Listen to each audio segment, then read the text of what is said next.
on. All right, let's go. Okay, wow. It has been entirely too long since I've done one of these. I mean, honestly, it's been well over a year since I've posted on this YouTube channel. I'm back, everybody, and I've brought my great friend, one of my oldest friends from the anime community and Instagram. I've got Aaron's Drive. How you doing today, brother?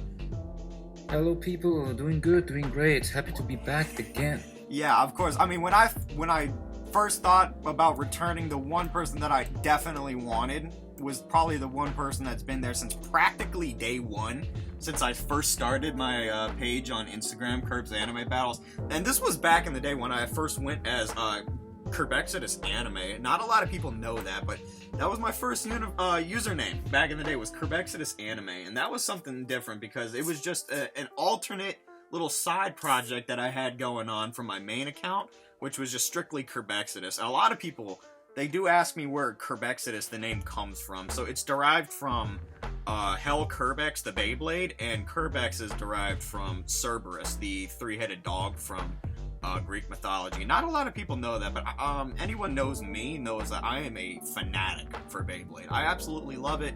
Beyblade Metal Masters is my favorite anime of all time. If anyone asks me, that's been my answer consistently.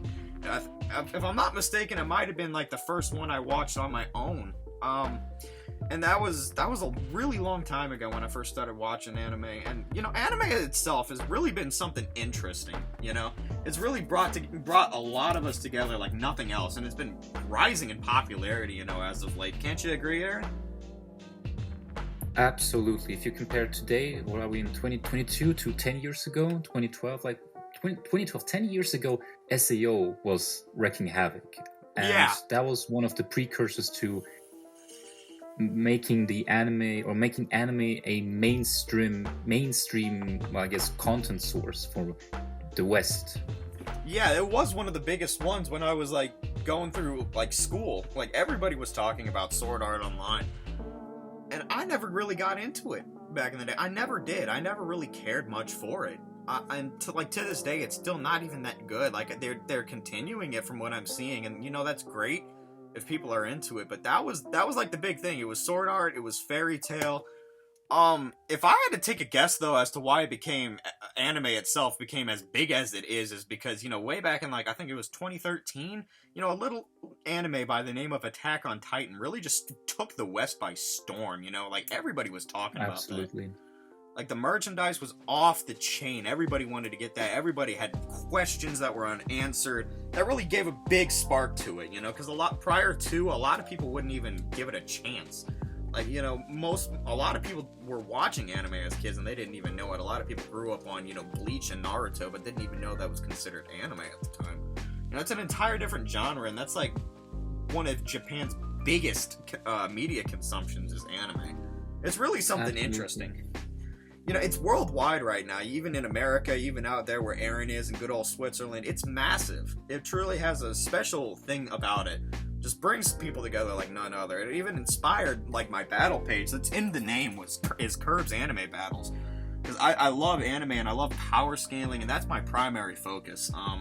Aaron and I actually met in I think it was a clan. Do you remember which clan it was that we met in back in the day? Yeah, it was, oh god, I do not remember the name, unfortunately. Or rather, I don't know which iteration it was, because that clan went through 3 or 4, phases. Where it did. I think the first other people revival came and left, the name changed, etc. Wasn't it Kurosu? Was that what it was? Yeah, that was a name, and at one point, I don't remember if it was before or after Kurosu. It was called the Mizu clan, the water clan. Yeah, it was Mitsu. It was Mitsu at one point. I think that was the first phase when I didn't join at the start, but I was there pretty early on. Yeah, it was a little bit of I think that was our biggest revival, was because everybody was tasked with promoting it as our big revival, because we needed a lot more people in there. That. And then at some point it changed to, what was it, Class E? Yep. It changed to Class E, and Class E is officially dead right now. So it's just you and I, really, because everybody else outside of it is I don't know who they are. I can't even keep in touch with them. Yeah, but it happens, man. But like, obviously, you have those interactions. You find people online, get into those groups, and no one expects you to like stay in touch like with every single person you meet. Obviously, like that's not how life works. Right. But as long as you pick out the golden grains between the rice ones, and if you keep those close to you, you're good to go. Absolutely. I mean, that's what you and I did. We hit it off really big with, you know, similar interests in anime and Attack on Titan.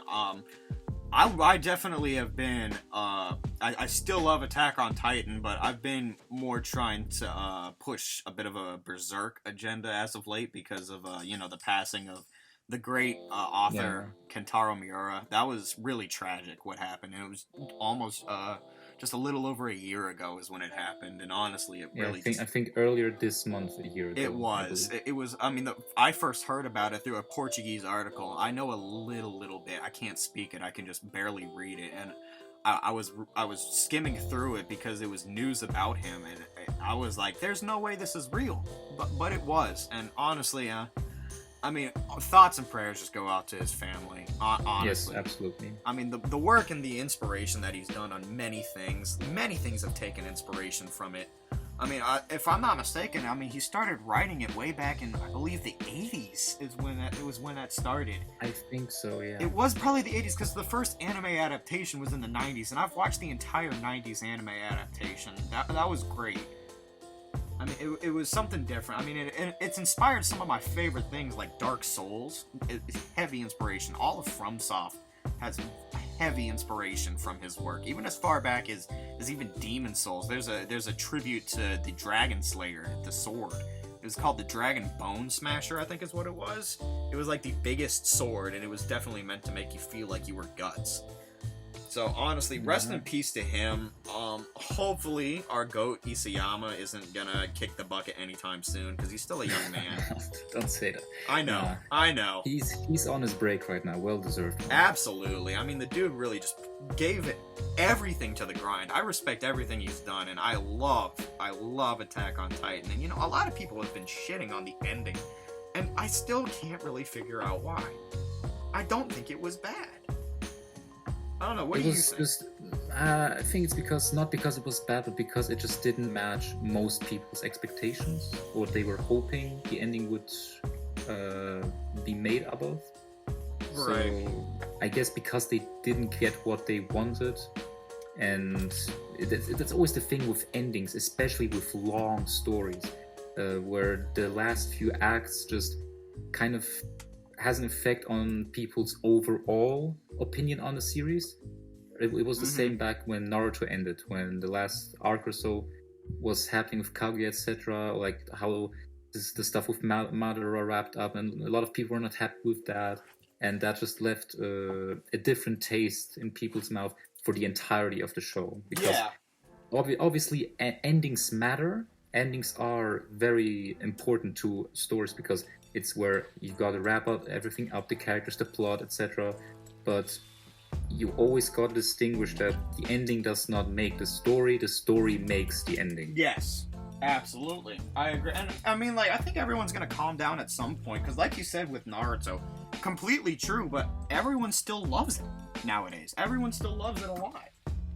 And I think everyone's gonna get over it. Like, I think they'll just get over themselves at some point, but when that'll be, I can't say.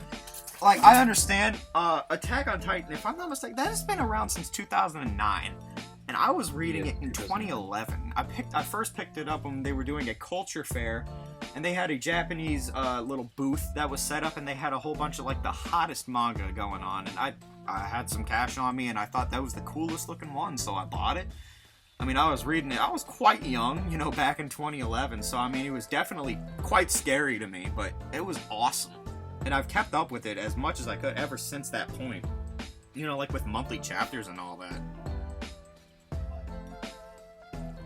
It truly was something special.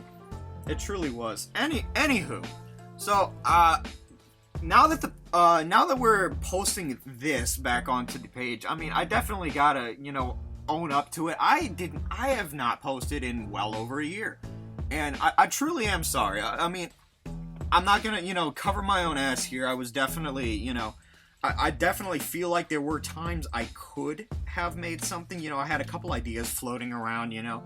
I never got around to making the Doom DLC Part 2 post that I wanted to do, like the video. I only put my review up on Instagram and saved it as a highlight.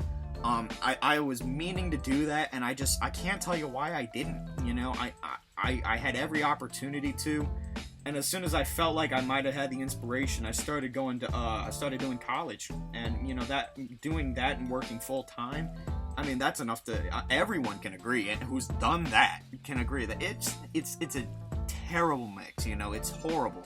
Really takes a toll on like your inspiration and your drive and your passion.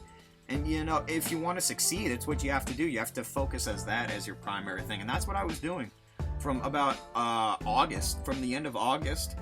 And I mean, surely I could have found some time. Now at the end of August, where I live in Louisiana, we got hit by Hurricane Ida. That messed up a lot of stuff. I was without power and internet for a good month, as a matter of fact, because my entire area was completely fucked. I had nothing I could do about that.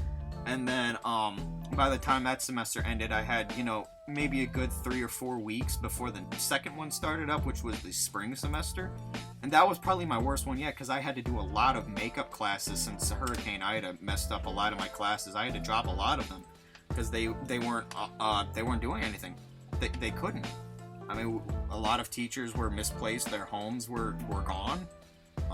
So I had no option but to double down. I had to double all the classes for spring. And at that point, I mean, I haven't even posted on Instagram. I haven't made a single post since. I mean, maybe during the beginning, I did make 3 of them. I think I did Gwyn versus Yuha, and I've done Simon stats, and I did Dante stats, and that was it. You know, I have another friend who is trying to write the fight right now. His name is Guts. We all know him. He was doing the Metal Gear podcast with me a good while back in September of 2020. He's been writing on it. Him and I are still great friends, and we frequently talk to each other on the daily. But he's been working on that, and he has a similar situation with me, except he doesn't, with the amount of schooling he doesn't have time for a job. He is loaded with homework, and he had no time to write my stuff. So I just sort of put it on pause. I've been trying to keep active in my DMs and on my story.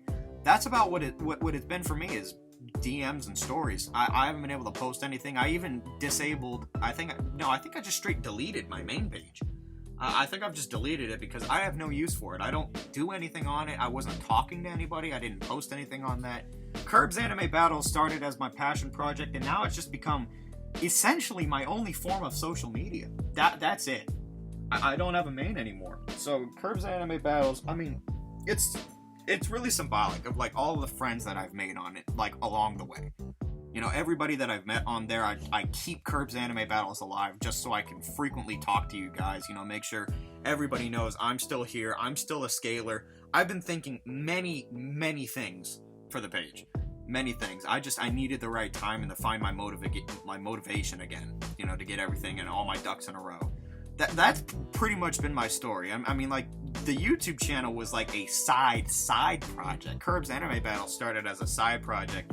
Like, the YouTube thing was, you know, that was like sort of to start up like some clout chasing things. But, you know, this is I like to think of it as something more than that now. You know, it's not even for clout. I like to have fun on it. I like to invite my friends onto here. We like to have a good time, talk about many good things. I mean, honestly, I can't see myself deleting it because I love it. I love making these videos, and I'm glad I can make a new one again. I mean, like, I'm glad that I could have you on here, Aaron. I mean, this is great. You know, bringing it back. I mean, are you excited that we're bringing this back? Because I know I sure as fuck am. Absolutely, I'm all on board. Yeah, I mean, I knew that the one person that I could count on was Aaron. I mean, like I said, he's been my day one. I mean, like, when I first started my partner system on the page, he was like front and center. Like, he was like the first person I met that actually was down with this shit. Because, like, he was always supporting. He was always every single post I made, he likes, he comments, he shares. He doesn't fail. You know, he's been one of the most supportive people to my page. Like, no doubt about it. So, of course, he's more than a special guest. I mean, honestly, he's basically like a partner, essentially. That's why I have him labeled as that. So I wouldn't have anybody else but him come in for the revival of the YouTube channel. And that's essentially where we are today. We're bringing it back, and I cannot wait because we have a couple of things that I've been out of the loop on, especially in terms of like the general anime community. A lot of things have really been picking up. I mean, like I said, a massive spike in the popularity. And like we said, it probably came from, you know, the downward spiral, like the snowball effect from Attack on Titan in 2013, and it's been leading the charge because it hasn't fallen off whatsoever. You know, have you noticed? It's just not falling off. It's not going anywhere. It's still one of the most prevalent anime and manga to date. You know, it started this hype in the West. I mean, everyone had their Dragon Ball, of course, but you know, it's because like with newer generations that didn't really grow up on Dragon Ball in like the early 2000s, it's really given them that opportunity. Like Attack on Titan is like this generation's Dragon Ball. You get what I'm saying, yo? Yeah, absolutely. It's one of the few shows that, despite being, the anime is going to turn a decade old next year, 10 years, and despite being, in, let's say, the internet terms, a fossil, it still manages to captivate thousands and thousands, probably millions of people every year, and manages to uphold its popularity, unlike other anime who were very big, let's say, just a few years ago. Take One Punch Man in 2050. 2050, One Punch Man was everywhere, it was huge. And then it started to fall off, and just like Attack on Titan, it received a second season 4 years after the first one dropped. But because that one didn't, let's say, match the fans' expectations, the series continued to fall off. The manga is a different story. Manga is doing amazingly, and content-wise it's also very amazing, but just anime-wise, a lot of big shows from a few years ago have fallen in popularity, while Attack on Titan is one of the very few that has managed to maybe even heighten the popularity it started off with back in 2013. Yeah, I agree. And speaking of Attack on Titan, the anime itself is, in fact, you know, coming to its close. You know, following after the manga that ended last year, it's coming to its final season. I think like the final part of the final season, if I'm not mistaken. Yeah. Isn't this like part 3 of the final season? Yeah, I think the official name is Attack on Titan final season conclusion part. Okay. Okay. But, I mean, thank God it wasn't like, you know, 12 episodes like season 2 was, because I remember when season 2 came out, that was in like 2017. I was watching that, and I knew what was gonna happen, but I wanted to see more of it animated. The opening was great, you know. It was what was the opening of season 2? That was Shinzo Sasage. That was a great one. That was a great way to get us back into, like, you know, feeling excited about it. I gotta say, Linked Horizon definitely is just phenomenal. You know, they have a way of getting you excited for this show after all these years. Like, when I heard the theme song, I was right back in it. It was like hearing, you know, Gurren no Yumiya and Jio no Tsubasa all over again. It was the new opening. This is like the new flagship song for Attack on Titan. And I mean, thank God they didn't take that long to pick it back up with season 3. My memory's failing me on season 3 because I remember watching through all of it. But when did that even come out? Do you remember that? First half came out in 2018, in summer, I believe, summer 2018. The second half, season 3 part 2, was spring of 2019. Okay. And then the final season began in fall of 2020. Do you have any idea why it took them so long for season 1 to season 2? Because I don't remember the reason. From what I heard, it was because the second season was in pre-production for a very long time, and they were probably working also on the future parts because, like, they released season 2 in 2017, season 3 first half 2018, and the second half in 2019. So 3 years back to back with studio with its 10 out of 10 quality, just putting out Attack on Titan. So they probably just had a massive pre-production behind the scenes between season 1 and 2. Right. And maybe also because WIT has been going through some financial issues in the last few years, and maybe those started in the transition period between the first season of Attack on Titan and the second one. Okay. That's just my speculation, I don't know. But I'm sure there was a very good reason, because otherwise they wouldn't have waited so long for Attack on Titan to be reimagined into a second season. And I'm not trying to say it disappointed.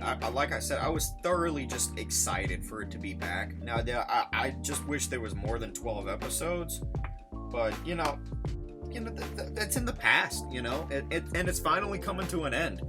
Coming out next year with the conclusion part, which, I mean, I'm very excited for. The entire Rumbling arc is just phenomenal. I loved it from start to finish, and I think we practically read the entire thing together, if I'm not mistaken. No, not quite. The last 4 chapters, not the entire arc, but the last 4. It was the last 4. Yeah, we just hopped into a Discord and screen shared, and it was fucking awesome.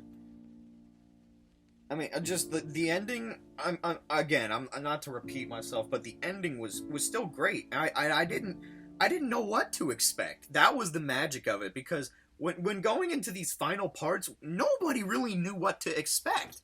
So to expect one thing would probably just be pretty foolish, if you ask me, because no one knew what to expect. Everything was changing. There were so many questions we didn't even know we had that were getting answered all at once, and everything came together. I definitely, in my opinion, I definitely loved it from start to finish. It was something awesome. So it's wrapping up, and it's crazy, because it's been a good long time. It's been one of the longest lasting ones in recent years that I've been keeping up with. I don't keep up with many others like that, I'm not gonna lie. I don't know how long Boruto is planning on lasting. The manga's not finished at all. Because you're still caught up with that, aren't you? Yep, still am. Does it seem like it's going to be ending anytime soon? Or is it going to do like what Naruto did and have like a time skip Shippuden type thing? Or has it already considering done that? We still have not reached the time skip in Boruto, I would take any bet that at least 5 years are pretty much confirmed for the series. At least manga-wise, at least. How many chapters do we get, like, on average? Like what's the spacing between? 12 a year. It's a monthly release. Okay, so it's monthly, like Attack on Titan. Okay. And another thing, like One Piece. You're caught up with One Piece as well, aren't you? Yes. And that's been around since the 90s, hasn't it? Since 1997, I believe. Summer 97. Yep. And it's turning 25 this year. And it's going strong. It's got a massive fan base, I personally, I've never watched it. I've skimmed through a little bit of the manga for, scaling purposes. And it's great. Don't get me wrong. It's just, that takes some dedication to start and finish. I was watching Breaking Bad not too long ago. And I think that it was like a bit last year, and it took me the entire semester to finish. And that's like only 5 seasons. Each hour was like, an episode long. And I don't really have the dedication for that, especially like with the other things that I want to do, and other things I've been meaning to watch longer than that. Honestly, there's nothing in that show that hasn't been spoiled for me already. Like, everybody's seen, the Gear 4 or Gear 5, whatever it is right now. Is that where he's at? He's at Gear 5 right now? The very recent one, you mean? Yeah, where he, like, becomes that is Gear 5, yeah. Where he turns into, like, a fucking cloud or something? Well, like a fire god in a sense, or like an Asian fire god, with like these clouds as like a scarf, Okay. If you've seen pictures nuts. Like, he's really just getting there. Like, he's getting to, like, the peak of where he's going to be, isn't he? Yeah, I think just in the latest chapter, he had his biggest victory, like, so far in the entire series, so he is going strong. Yeah, not just his Luffy, but the entire series. Who's he fighting in this Gear 5? Who's he fighting? Is it like this dragon guy that I keep seeing? Yeah, the strongest creature, as he's dubbed, Kaido, who is one of the 4 emperors. Okay. Yeah, this fucking Kaido guy. As a matter of fact, I watched a clip when he was like being shown off. I think this was a couple years ago. He like in one of his first displays of power, he just effortlessly bitch slapped the fuck out of Luffy, blew fire, and damn near almost killed everyone. He did, yeah. And it's been a couple years since, but like I don't know how long it's been since in said anime, like maybe a few days, weeks, or something. And he's already a few weeks, I think, yeah. And he's already like strong enough to like kick his shit in with this new gear form, and that's nuts. Like what are these feats that I'm seeing? Like what's the extent of the power of this Gear 5? Well, do I want to get into spoilers? I mean, One Piece manga spoilers for anyone who's not caught up.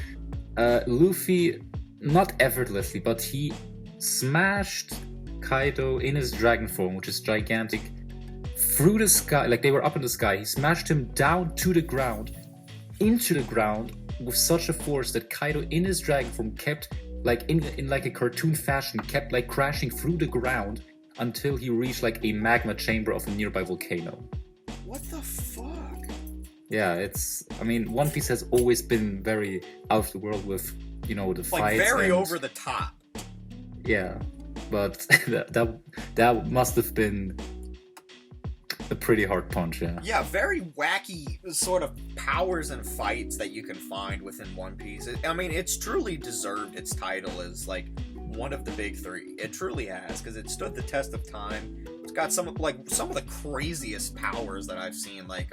Absolutely, like Law. I would agree. Law is like my favorite character, and I mean, again, I'm not like fully into the story, but from what I know, I love Law. I love his powers and his character. Like, I love all the things he can do with like his room ability, like the switcheroo of shit and the gamma knife and all it is that. definitely one of the coolest ones. He definitely is. But just goodness gracious, this Luffy dude is going nuts right now. I mean, like, he was trending for a long time. Like, everywhere I looked, I was seeing this dude just like, he looked psychotic. I've never seen him quite like this. I mean, I've seen his really weird forms that he's taken on. Like, I've seen him as like this big old buff cannonball looking guy. Like, I think that was 4. It's like Gear 4. Gear 4. The Bounce Man is what it's called. Yeah. Yeah, the Bounce Man. And then so actually, since you probably know more about this than I do, so like this Bounce Man and Snake Man, is this both considered like a Gear 4? Yeah, it's both Gear 4, just apparently like different forms of this level of power he can display. Oh, that's cool as shit. So what's the stronger version? Is there a said stronger, or is it about technique? I'm not quite sure. I mean, he did use Snake Man later on in the story when he was fighting a quote-unquote tougher opponent. Was that I don't remember. I don't remember if he... Is that his name? Yeah, Katakuri. That's when... Yeah, exactly. That's when he used Snake Man. I don't remember if Luffy even tried using Bounce Man against Katakuri. I don't remember. Maybe, probably. But I think the difference is mainly that Bounce Man is... He's like more tanky. So he's like slower, but I mean still fast, but more relying more on power. And then Snake Man is much more versatile in a sense, like he can move faster, still keeps most of the power, but is just way more agile, which was probably what Luffy needed to fight Katakuri, because that was one slippery dude. Yeah, absolutely. He's got that ability, and plus Luffy's got like this really cool precognition. From what I'm seeing, he can do that. Yeah, not just him. It's I'm sure you've heard of Haki in One Piece. Yeah, I know a good bit about Haki. Yeah, and that precognition thing you're talking about is observation Haki. Okay, yeah. So and he's not the only one who can use that. Okay, who other would I know that can use that? Can Sanji Katakuri? use that? I think they introduced it with Katakuri. Okay, so then Luffy just picked it up from him, or what? Yeah, he kind of did. Okay. Like while they were fighting, I believe he was kind of learning. That's fucking nuts. And I think Kaido as well has it. I mean, a lot of the stronger ones obviously have it. That's crazy to me. I mean, like seriously, like from the first time I ever heard of this dude, I must have been like a real youngster. I was a real youngin', and the first time I fucking heard of this dude, I was like, yeah, he's a rubber man. And I was like, huh, that's kind of funny. That's cool. I suppose. I never really saw him in action until I saw clips of it later on, like when I first started getting into social media. I was like, that's kind of cool what he can do. It's really creative. I liked it. But it is, again, like I mean, I thought it was long back then. Jesus Christ, it's like in its 1,000 episode range right now. Yeah, it reached its 1,000th episode late last year. That's like some fucking Detective Conan shit, you know? Yeah, Detective Conan is still a bit ahead with its episode count. Is that, if I'm not mistaken, isn't that like the longest lasting anime so far with the most episodes? What would that even be? No, there's just another one. I don't remember the title, but there is one with well over 2,000 episodes out there. 2,000? It's Let like, me look this up. It's one of those like the preschooler like kids anime. So it's like it's not based on a manga or anything. It's just like it's for like young kids to watch, and it's been going on forever. I don't know how they come up with new plot lines, obviously. Okay, so I'm looking this up. It says there's this one called Saze-san with the total count of... that is definitely one of the longest running one, but I'm not sure if that is the longest running. I think it's saying the total count is like 7,000, nearing 8,000 episodes. No, I don't think it was that much. I'm seeing it here. It got updated just very recently. The 3 longest anime. Yeah, it's saying it's this anime called Saze-san. From many different sources is what I'm seeing. It's called Saze-san.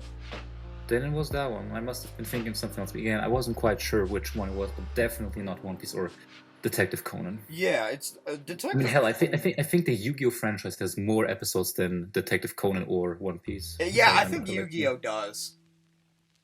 I think Yu-Gi-Oh does have it beat. Now that I remember, wow. I mean, there's a lot of these long-lasting animes, and I've never even heard of this Saze-san before. And it makes you wonder just how have they become like this long, and no one has ever heard of them. I mean, most of those very long-running ones are way more popular in Japan. I guess so, yo. I guess so. Because from what I've heard, Saze-san also relies a lot on like humor with Japanese language, which is very hard to translate into English and other languages, which might be the reason why. That would make some sense. So it's basically like Scooby-Doo over here. Is what I'm saying. Yeah. Okay. See, that makes a lot more sense to me now. Okay. That's interesting, like how these things can last this long. It's like, there's a lot of long-lasting shows. Like I said, Breaking Bad wasn't even that long. Like, goodness gracious. Like, if I was even to try to start that now, I might finish it by the time I'm 40. And that's what the amount of time I got right now. That's assuming I even get into it, like you said, like with all the like the Japanese culture aspect to it. That goes into a lot of it, you know, a lot of the big ones that come around here and get westernized and like English adaptations and all that.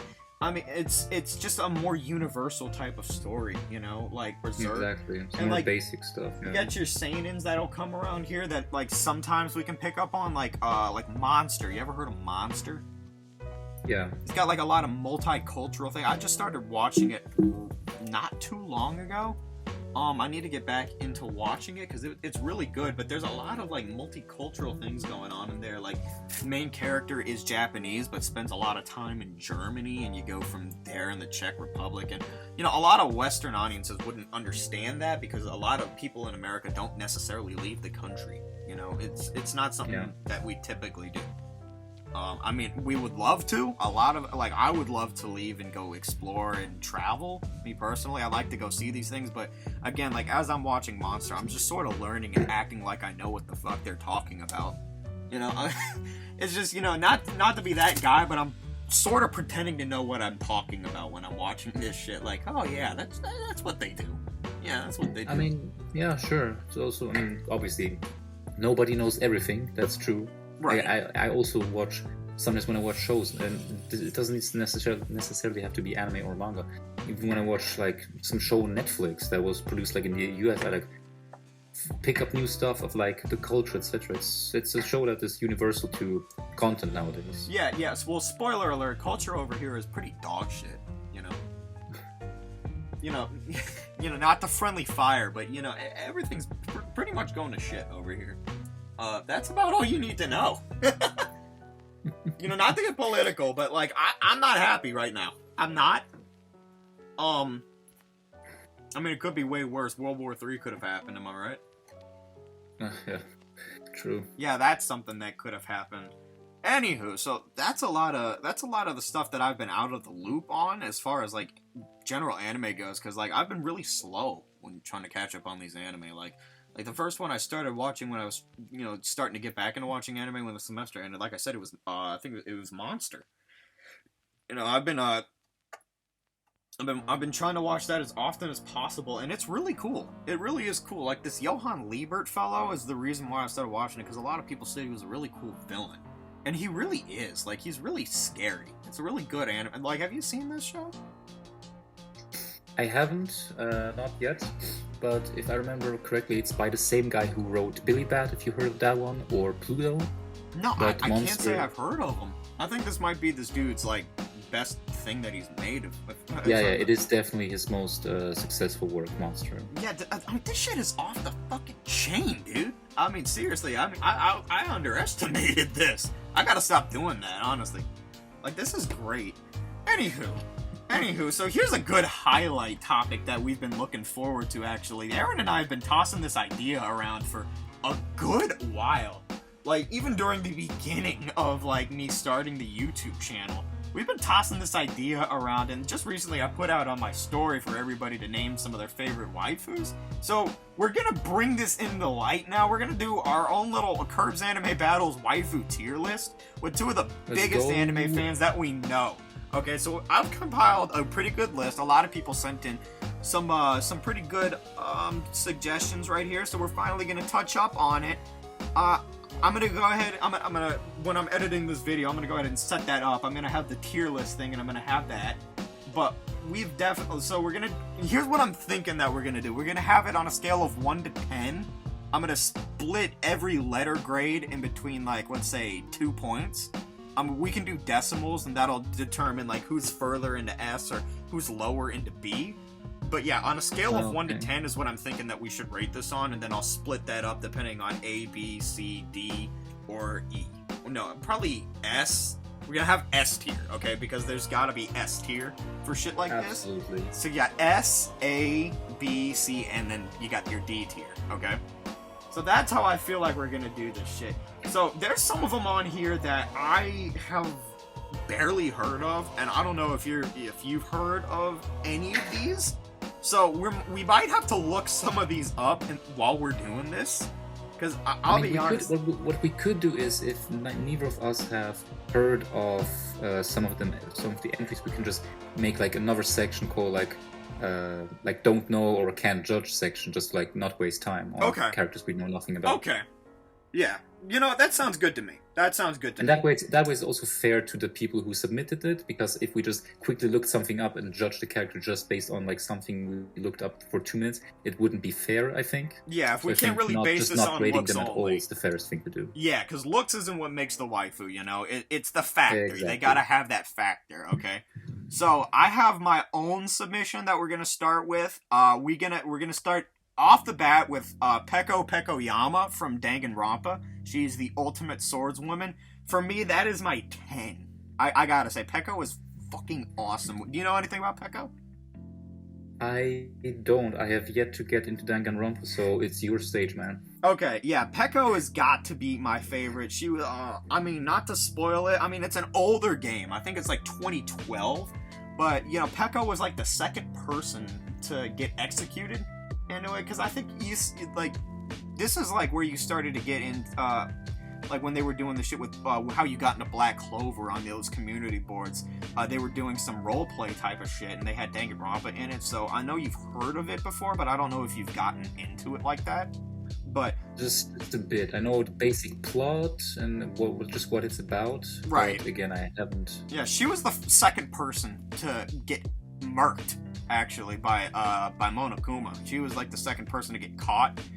So you didn't really see her all that much in the game, but there's been other media that's like expanded on her. First of all, I mean, the looks, her design, just phenomenal. You know, really rocking the edgy schoolgirl type of thing. Plus, she's got a sword on her back. She's the best sword fighter in the entire world, and she was raised side by side with the ultimate mafia guy, the ultimate Yakuza kid.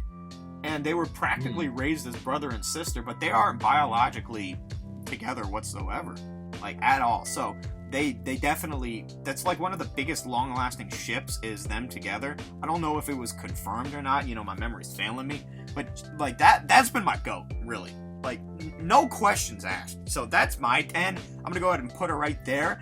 Let's move on to the second one. We got Tifa Lockhart from Final Fantasy VII. Okay, that's a GOAT. You know Tifa? I do. I haven't played Final Fantasy, but I did watch I don't remember the name, but I did watch a CGI movie adapting, or not adapting, but I think it served as an epilogue to Final Fantasy VII, which I believe is the one where Tifa is in. Yeah. Okay. Yeah, and I watched that one. Again, I haven't played the games, but from what I saw of Tifa in that epilogue movie, I mean, for like looks were pretty neat, but also just like she's not the, what do you call it, like damsel in distress type. Like she can fight back, which I always appreciate. Absolutely. She's like the strongest puncher, like the heaviest hitter, if I'm not mistaken. I have played the game, but that was a long time ago. And the remake that came out, I didn't really like the remake that much. I didn't finish it. But Tifa has stood the test of time for me. To be honest, I would put her up in the S. I'd give her like a 9.7, me personally. I don't know. Do you agree with that? I mean, again, I don't know that much about her. I haven't played the main game which she's featured in, but you know what? I'll let you decide on this one, just because I don't know too much about her and I don't want to influence the rating. Well, I definitely think she's got to be an S. She's too classic. You know, that's an icon right there. It's a lot of boys' first love when they were playing that. You know, you know, I don't mean to be all that perverted, but she got. Look, I'm gonna leave it at that. Okay, anyone who's seen her knows. If you know, you know. Okay, I'm gonna put her at the 9.7. That's what I'm gonna say. Okay, I'm gonna have her at 9.7. All right, so the next one we got. Okay, this is a bit of a niche one. I know who this is very well. I know Mitsuru from Persona 3. Do you know Mitsuru at all? From Persona 3?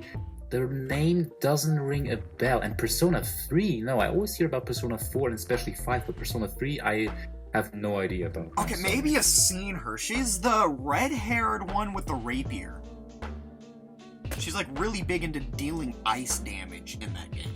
So, ring a bell whatsoever? I can't talk about that, sorry. I mean, everything that I would say is biased. I think this will be like our first out of bounds right now. I'm gonna put that to the side because, like, I don't want to speak too much on it. You know pretty much nothing about it. So I'm gonna put that one out of bounds, okay? Okay, gotcha. Okay. So this next one that was submitted, we got this one called Reika Kitami, and I've never heard of this person. Have you? Reika? Yeah, Reika. The name doesn't ring a bell. Maybe if I can Google her. How do you spell it? R-E... Yeah, R-E-I-K-A. And then there's a space, and then it's Kitami. Let's see if that rings a bell. Because I think I might have Googled her when I saw the submission. I have no idea who this is. Wait, once more, please. Reika What was the last name? Kitami. A-M-I, Kitami, Reika Kitami. Oh. Okay. I know where she's from because is this now hentai? I looked up. It is. Come on! Oh, that's cheating. That's cheating. She's from Bible Black. I haven't Bible seen Black. it, but she looks like the go-to MILF character. Okay, yeah, that's cheating. Bible Black. Okay, that's an entirely different category. I can't even put that on the list. I mean, that's out of bounds, but that's just cheating. You can't do that at all. Okay, wow. Just, shame on you, whoever submitted that. Shame on you. All right. I'm going to have that as out of bounds. All right, so the next one we got. Oh, my goodness gracious. Okay, we had a couple joke submissions. Here's one. We got Goku. Oh, yeah, I saw that one. Yeah, we got Goku.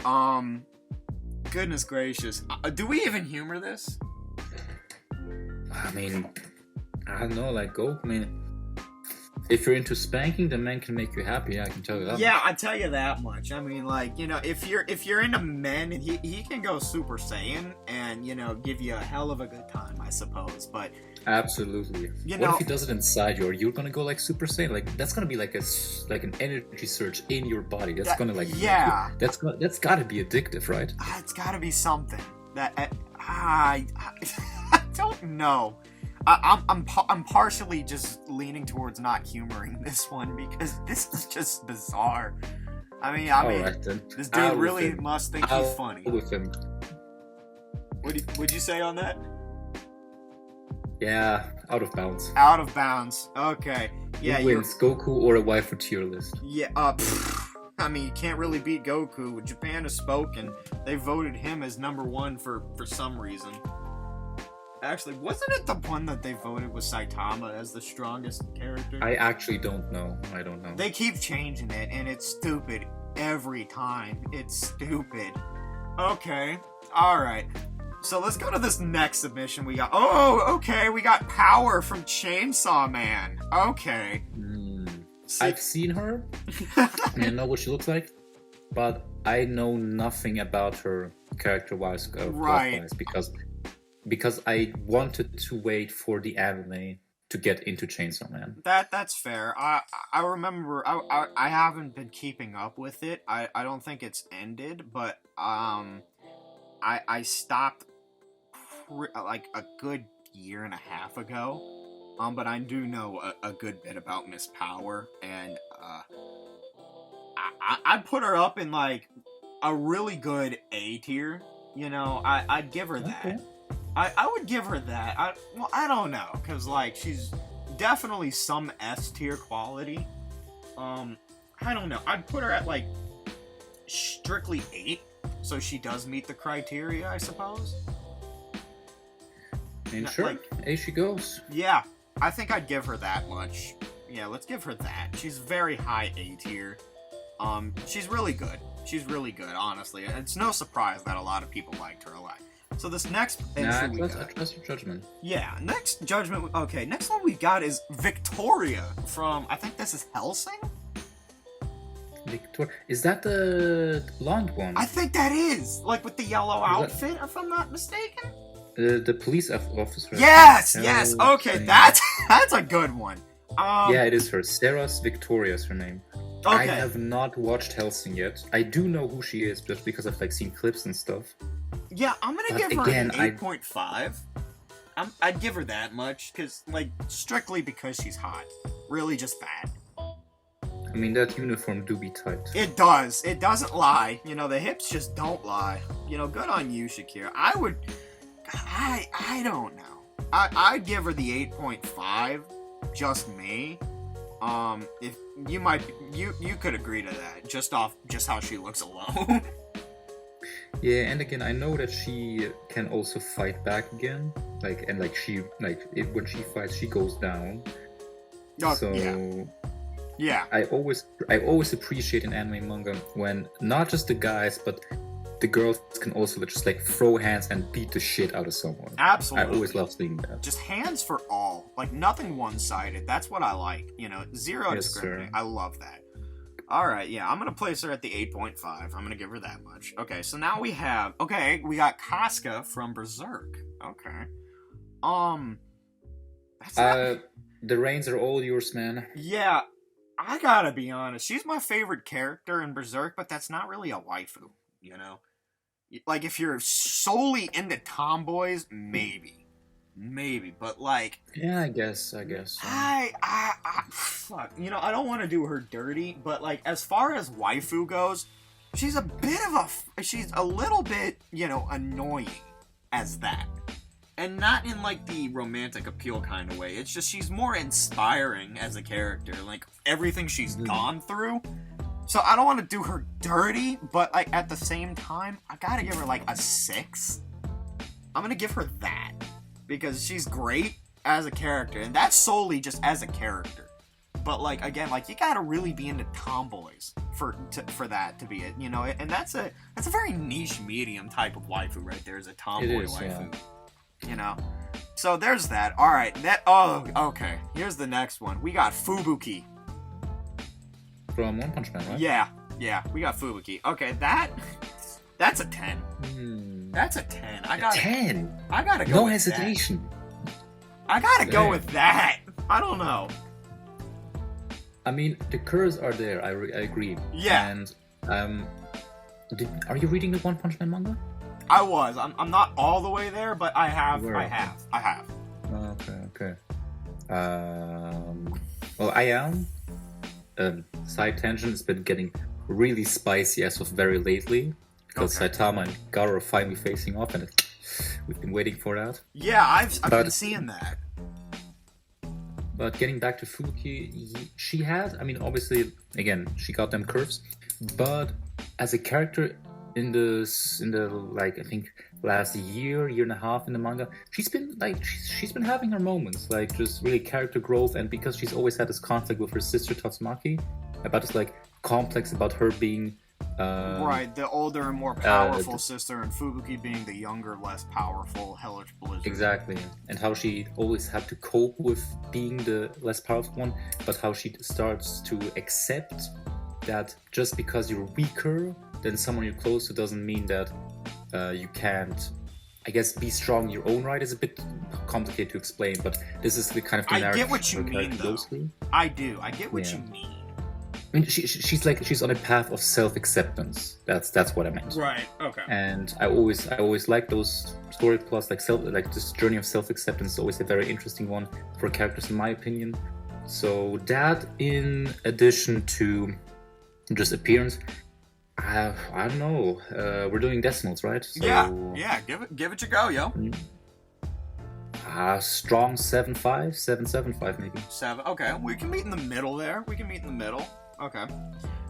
Since I gave it a 10 and you gave it a 7.5, I'm gonna bust out my calculator on that, but yeah, that does meet in the middle. Okay. I believe that's it's like an 8. What is that? Is it a 9? I think it's nearly a 9. It still meets within S tier, and a lot of people would agree that is a good S tier, really. That's where I think that's a good meet right there. You know, fuck math for a minute, you know, let's just shake hands on that, you know, honestly. Fubuki's awesome. I do love Fubuki. She's fucking hot, and she's a great character, you know? That's all that's needed to be said. You know, One Punch Man is really, really good. Anyone who hasn't seen it, just go watch it. It's great. All right. Yes, absolutely. Let's go to our next submission. Okay, I think I know who this is. I might butcher the pronunciation. This is Marin from, I think, the Dress Up Darling. Oh, from the Dress Up Darling, the recent one, you mean? Yeah. Marin Kitagawa. Yeah, Kitagawa. Yes. God, what is going on with me not having watched all these shows? I haven't watched My Dress Up Darling. I saw a few clips, and just from that, I can totally understand why she was by far like waifu of the season, and just the way she charmed viewers. Yeah. Partially because the animation was crispy as fuck. Yeah, I mean, it's pretty much just an edgy show. Exactly. And because she seems like a very, like, not merry-go-lucky, but like, she's very cheerful, but not like in a childish sense cheerful, but like a bit mature-ish. Yeah, definitely cheerful. For her age. It's a bit hard to explain. Yeah, for her age. Yeah, and she's like, she seems very approachable, very likable. Like, she really just like wants to like get to know you and have fun. Yeah, full of life and vigor, you know.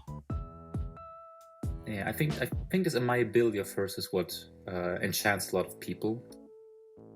But again, I don't know, like, character-wise, like, what happens to her character throughout the plot. I mean, it is a rom-com, so it's probably like nothing super too deep. Yeah. But yeah, I don't know too much about her, so I'm gonna step back from voting. I'm gonna put her out of bounds. Me right there. I'm gonna put her out of bounds, but probably high rate. That's what I'm gonna say. With a high likelihood.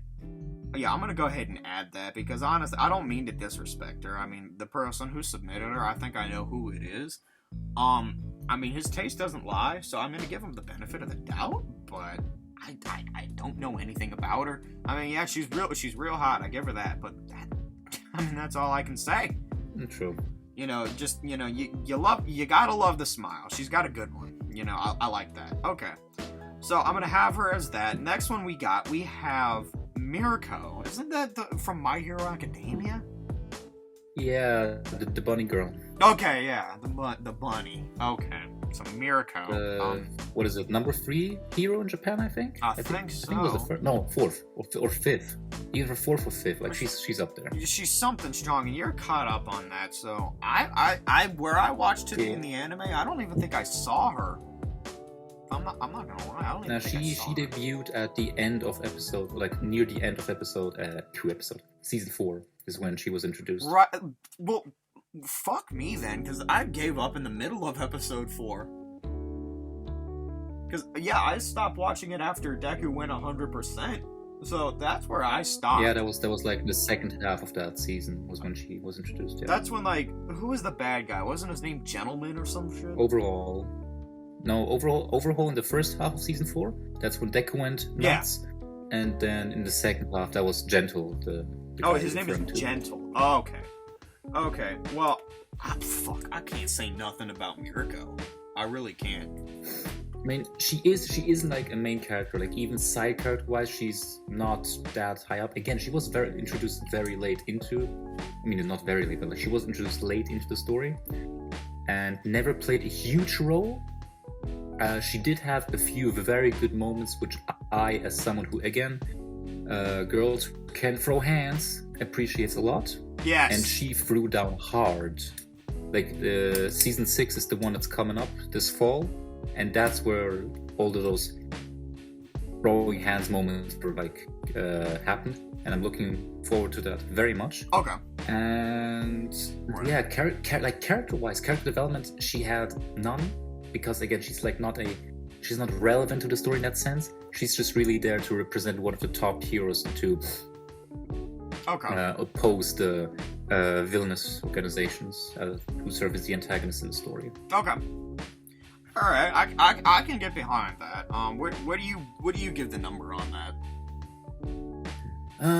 She got them 5s. She really does. But again, she appearance-wise pretty neat, but again, like just a huge lack of character. I mean, character herself is cool. Again, like a tough girl who can throw hands, that I like, but non-existent character development. I meant, and that is something I don't appreciate. Which again, she is like not relevant to the story, but oh well. Mirko, yeah, I would settle for.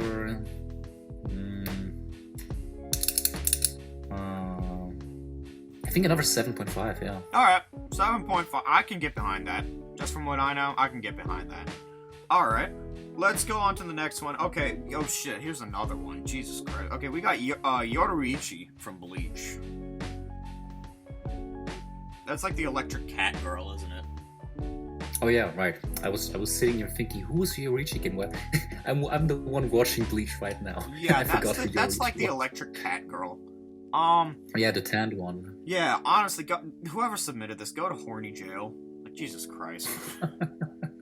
You know, I don't fucking like Yoruichi. You know, someone shoot me, I don't care. I don't care. I'm giving her a 4. That's mine. I don't know that. 4, dang. I'm giving her a 4. I don't care. But now you got to elaborate why you're rating her rather low. Because I just simply did not care about her when I was watching Bleach, or reading it for that matter. Like I like the same thing with One Piece. I was swimming through it, you know, getting some scans for power scaling, and every time I saw her, it's just like all she was just, you know, sexual gratification. If you ask me, that was it. I mean, and cheap one at that. I don't like the art style of Bleach. I don't. So I mean, I didn't even get the appeal on that front. I really just don't care. I can understand your point. I know why I would argue that. Yeah. No, I mean, for me, she also starts falling into this girl that can throw hands category, which I pretty much automatically like. but she also has a similar problem, I guess, with as Mirko does, that she doesn't have too much character development, more than Mirko, and she's also more relevant to the plot and also more present in the overall story. But then again, I'm also not caught up to Bleach. Like, I'm like halfway through the story, content-wise. So there might be like, I don't know, like a dozen or so cool moments of her ahead, which I just don't know about. But from what I know, from what I've seen, I know all her superpowers, and I've seen all of her feats and all that. So I don't. I mean, thoroughly speaking, I just don't give a fuck. You know.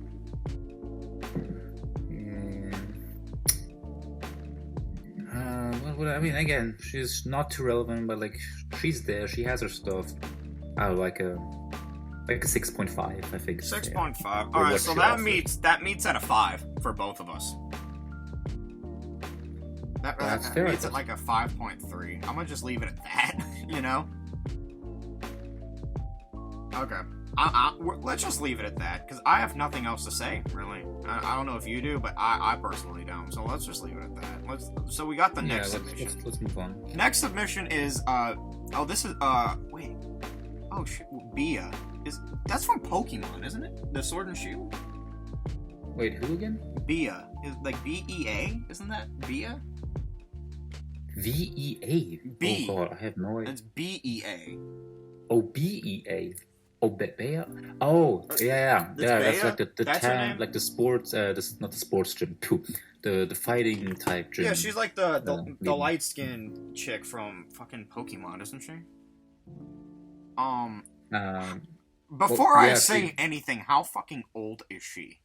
Because I haven't played Sword and Shield, and even in those games, the characters don't really have like much character development going on and stuff. Dog, she's 15. Let's just leave it.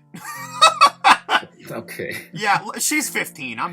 We're leaving that. The FBI submitted that one. Yeah, I'm leaving it at that. Just go to jail. Die. I'm not humoring that. All right. Next one we got Mukuro Ikusaba. So this is another Danganronpa character submitted by a good follower of mine. That's the ultimate assassin. He's gonna be very upset when I say this, but she's cool, but she ain't Peko, she ain't Junko. I got nary anything to say other than she's got good scaling, like power scaling. That's my appeal for her right there. Power scaling. That's it. You know? Again, I haven't gone into Danganronpa yet, so I have nothing I can say. Take my word on this shit. Let's give her a fair 7.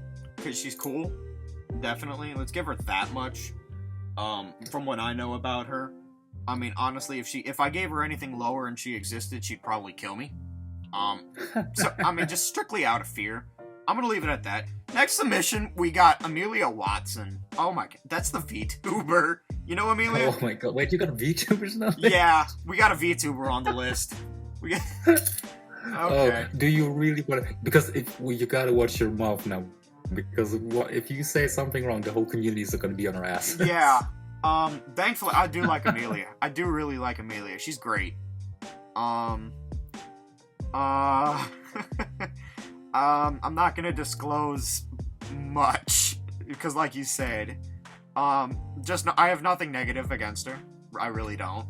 I like everything she does with Gura. Like when they were playing A Way Out, that's when I watched them first do their little collaboration. She's awesome. She really is awesome. Like, what do you got for her right now? I'm gonna save myself and honestly say that I don't like watch VTubers. Like I just don't really watch streamers in general. Right. Like I was agreeing. Go ahead. And because I'm just more of the like I like my YouTube videos like nice, compact, like 12, 15 minutes. Like I can't just like sit here, even if I'm doing something and like I have like stream running in the background. I'm like the type of guy who I have to concentrate on either or. I can't like both at the same time. Okay. So I know who Amelia is. Like I know about like whole life VTubing. Like I know all about it. Like I know a few names, right. A few of the bigger names. Because I also sometimes I see clips on YouTube, etc. But just because I I never even, I think, clicked on in Amelia's stream, so I'm gonna just say I have nothing to say on her, so I'm neutral. Okay. I'm gonna save my skin. Yeah, save your skin. God, I'm scared to put a number on it, because, like, I have a number. I have a number, and, oh my, just don't kill me. Just let it be like a mental number. Yeah. And move on. I'm gonna keep it in my mind, okay? I'm keeping it right there. Let's keep her there. Okay, next submission that we got Mikasa, okay? Everyone probably saw this coming. We got Mikasa from Attack on Titan. Let's see. Boy, you and I should have some words on this one. Wow. I mean, I get why people like her. She's like the type where you mixed cuteness with like badassery. Yeah, she's like, which is also something I like. Done really So unique. that aspect is cool. I mean, like appearance-wise, she like turned into a tomboy for like the final part of the story, like the later parts, which I don't hate. I don't. Like, I'm not into. Like it's not her my character go-to. didn't like worsen for me just because of that. But you know, thank I God think she's my problem not was a that trap. for a majority of the story, the majority of her character was just like she was like this. I don't know how to describe it. Like imagine a reverse damsel in distress situation where like she's the one always like chasing after Eren. Yeah, it's very unique, you know. It's like the perfect mixture of being cute and scary, just done very unique. Yeah, but because she has this obsession with Eren for, well, a big chunk of the story, that didn't give her character much room to grow. What? In my opinion. Well, for I mean, pretty much her goal for the first like 4 seasons or so was like to protect Eren, and like that's it. And then ends up being well, I almost just spoiled fucking everything, but well, not getting the spoilers, just like for the beginning of the story and like the middle part, her character didn't sprout in a sense of that. Like Isayama tied her character too close to Eren in that sense, that just didn't give her too much room to grow until way later on into the story. Because we got her backstory really early on. Yeah, true. But because the massive development of her character came way later into the story and didn't, I guess, last too long, I'm gonna put her like an 8. Yeah, I'm gonna agree. I'm gonna give her a couple decimal points upwards of 8. I'm gonna give her that. I'm gonna give her an 8.3, but you give her an 8, so let's meet in the middle. We're gonna have like an 8.2 right there. Sure, I don't mind. Yeah, 8.2 sounds good. Alright, yeah, I definitely love Mikasa. She's a very key part in the story. I think it's a good place to leave her at that. Alright, so next submission we got Hinata. We got Hinata from Naruto. Now that's interesting. I mean, if I may be so bold, I definitely think this dude was just fucking horny when he submitted this. I'm not gonna lie. So I don't know if I'm gonna give her that 10 out of 10 treatment, but I'm not gonna sell her short either, because in my opinion, she should be relatively up there. It's very compelling. Like, Hinata is very compelling, you know? I mean, yes, I do agree that she is very likable, but again, I always got to do sure, appearance, like character, that's cool, but like you also got to look at like presence in the story, influence of like the plot, her character development she did have, especially in the first pre-time skip stuff for Naruto. Yeah. But the fact that for a vast majority of Shippuden, she was just,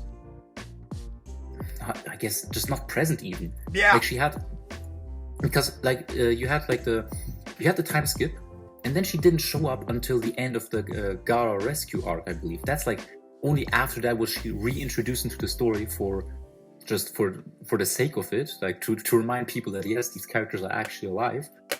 And then the first time she's relevant since, I guess, the fight she had against Neji is in the Pain arc. Yeah, when she fought Pain for Naruto and pretty like Exactly, which in itself is a great moment. It was great, like compelling. That's the word I was using. Was exactly, it was a compelling moment for a character and also for Naruto. She also influenced another character's, I guess, plotline in that sense. Yeah. But the fact that, again, between her fight with Neji and the Pain moment, there was pretty much nothing in between. And then between the Pain arc moment and I guess the Fourth Ninja War, where she what was it? I think the moment between her, Neji, and Naruto, also way later into the story. The fact that between these three moments, there's just no substance really to go off from. I gotta Again, agree. we're not counting filler because Right. she was probably present in those. It's just like she has a few great moments, but considering that Naruto is such a long story and she is a somewhat relevant side character, I just can't give her like a high score because, again, in comparison to source material, she has so little to offer. Definitely. So I am gonna give her for that like a 7.5. Yeah, that's what I was thinking. 7.5, better than Sakura. I give her that much. Better than Sakura. 7.5 sounds pretty good for me. I think so. You know, not to sell her short, but I'm not giving her that 10. I'm not giving her that. All right. Let's see. Next up, all right, we got an interesting one here. We got Melina, the maiden of Elden Ring. Okay. Oh god, I mean, fucking See, I mean, we have both played Elden Ring. We know who Melina is. Yes. Now here's the And at the same time, we don't know who that. Melina is because nobody knows anything about her. Yeah. So the thing about her is she is probably out of every other, out of pretty much any other FromSoft lady, Geyer, whatever the fuck, like the Fire Keeper, essentially. She's probably the least relevant. I mean, like, Maiden in Black and, like, let's say Emerald Herald and, like, anything of the such, probably a lot more prevalent than Melina. Melina makes herself known in a cutscene, which was quite unique. I think maybe the last time that happened was Demon Souls with, like, the Maiden in Black, who was extremely predominant. The Maiden in Black is a very prominent character in Demon Souls.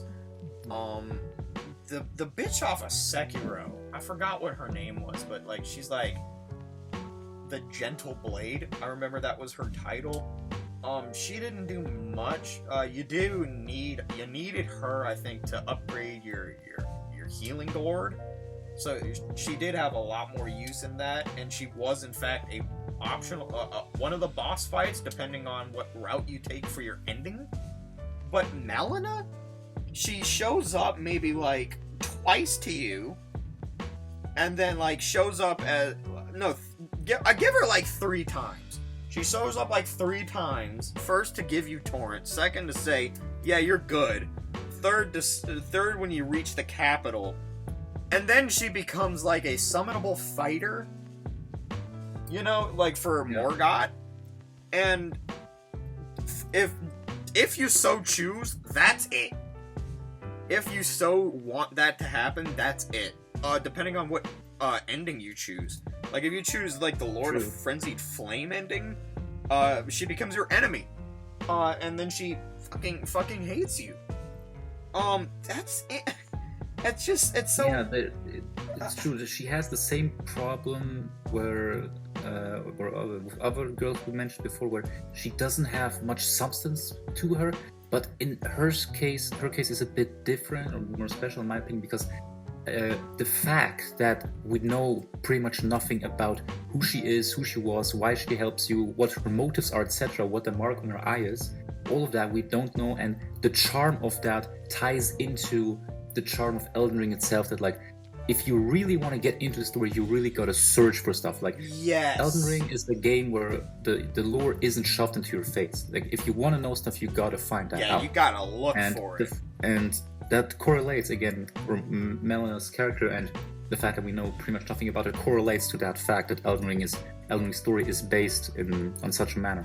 Yeah. Which is why in her case, I can't say it's too bad of a thing, because being mysterious is a charm in of itself, and because again she's related to Elden Ring, which in turn is a mysterious game lore-wise, I can't downgrade her too much, but I also again can't like say, okay, she's mysterious, she's a straight 10. No, she's not. She's not. And as a waifu, again, like she has like her. I mean, honestly, Ronnie is better. You know, Ronnie.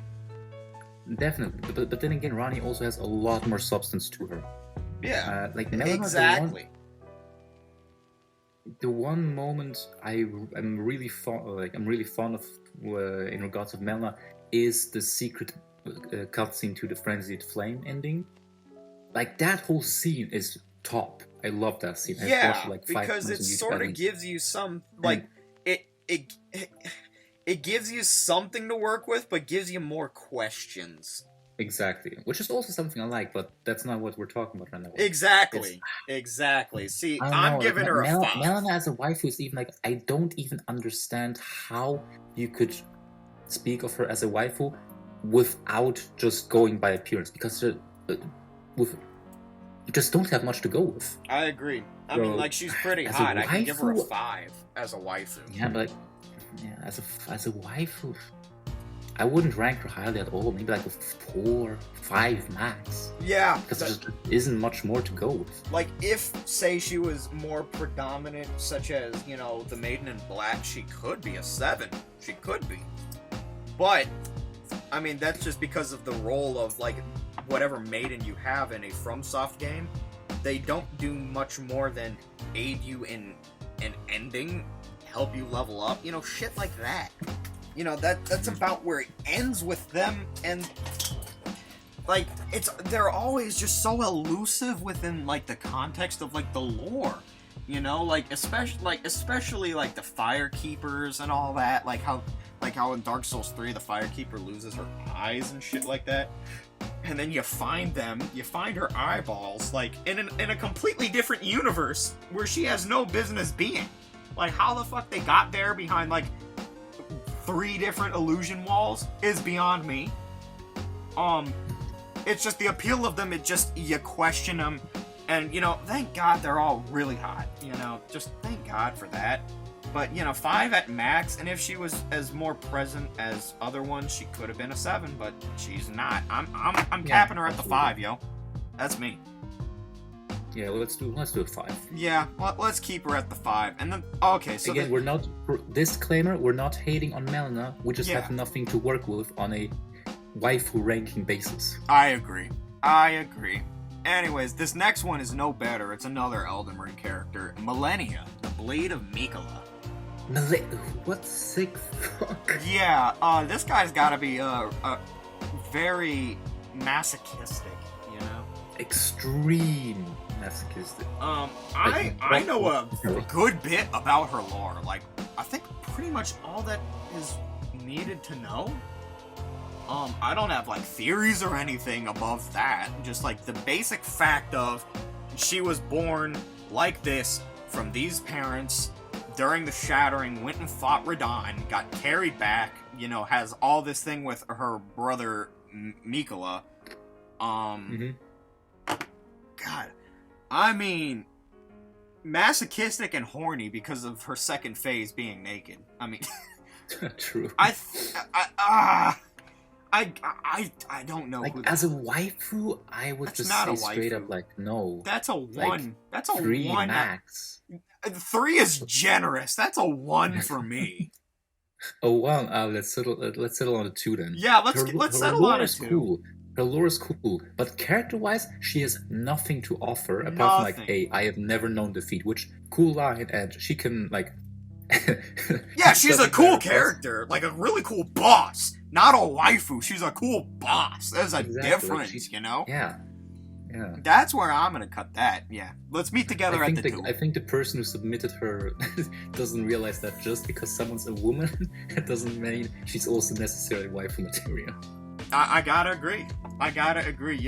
Lesson be learned here to all the viewers making it this far.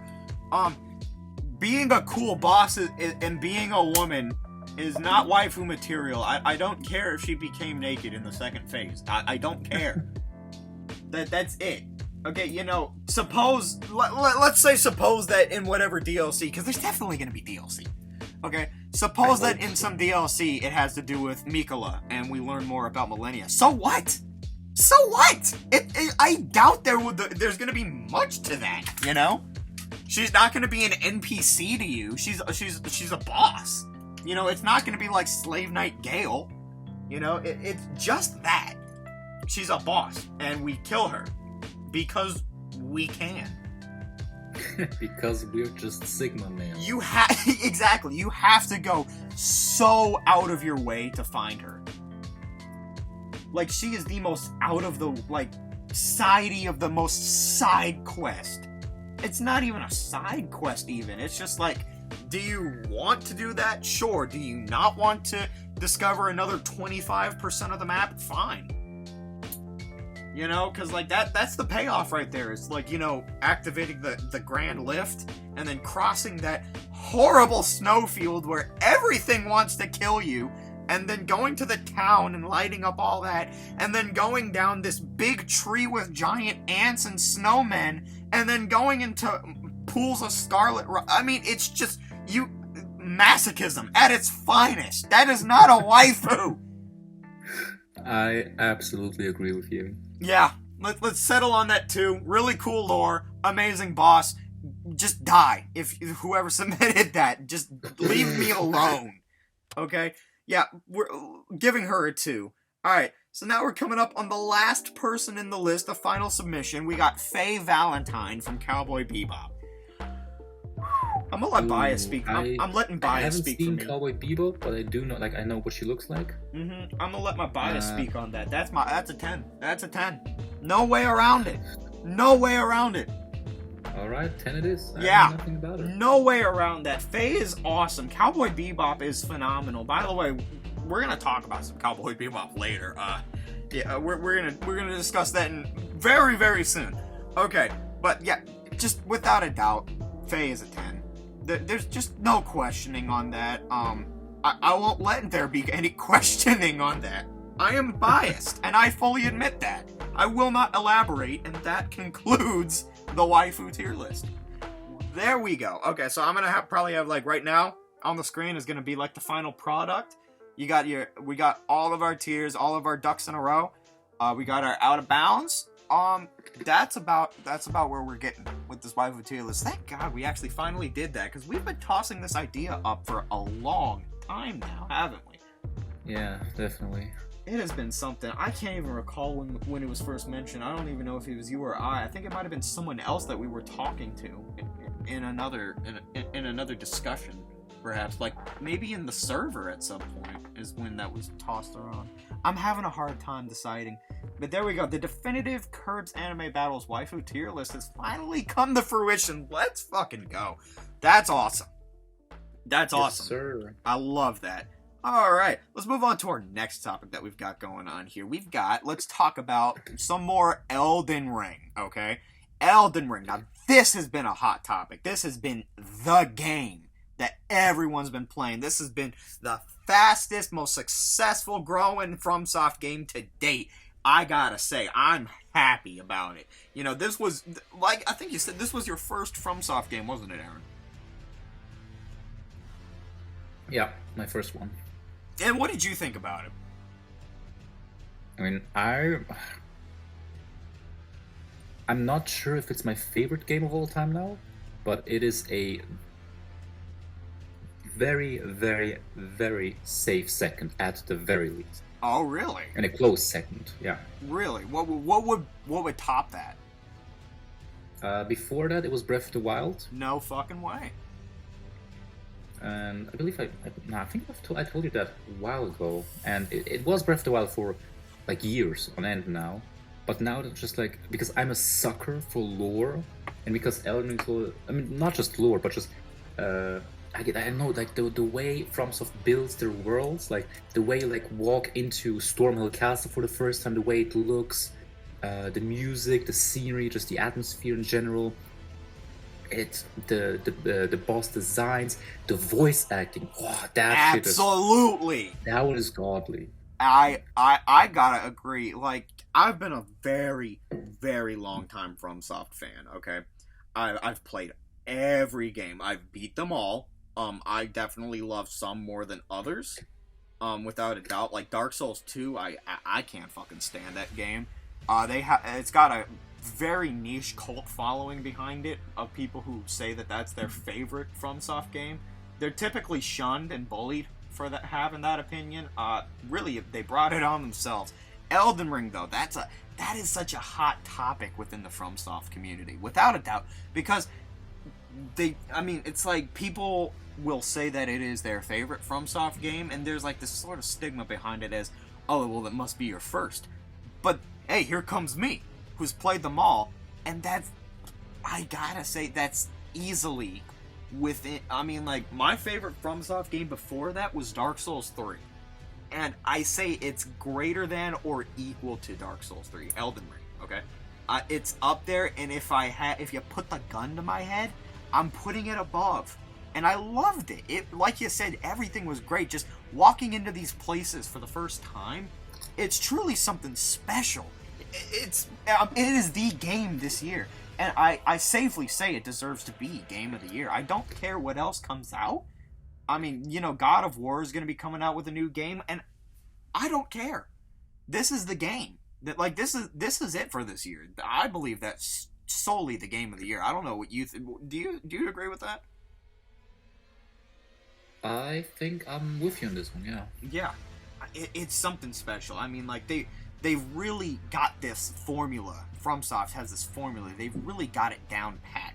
Their first time testing it out was, of course, Demon Souls. I think that was back in, 2010 or 2009.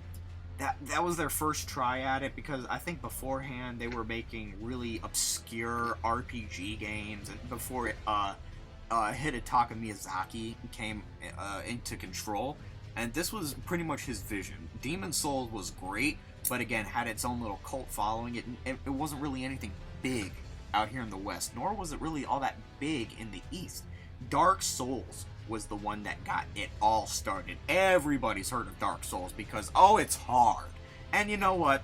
To veterans like me, hearing that, I mean, I'm sort of like, I want to feel insulted, but I understand, because from a logical viewpoint, there is a very steep learning curve with these games. You know what I mean?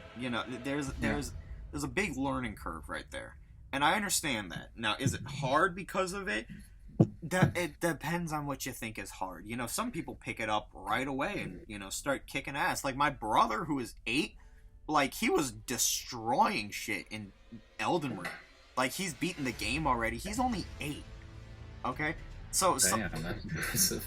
Yeah, I mean, like, the thing about these games is you have to unlearn what you have learned. Okay? It's not traditional in any sense of the word. It's its own thing.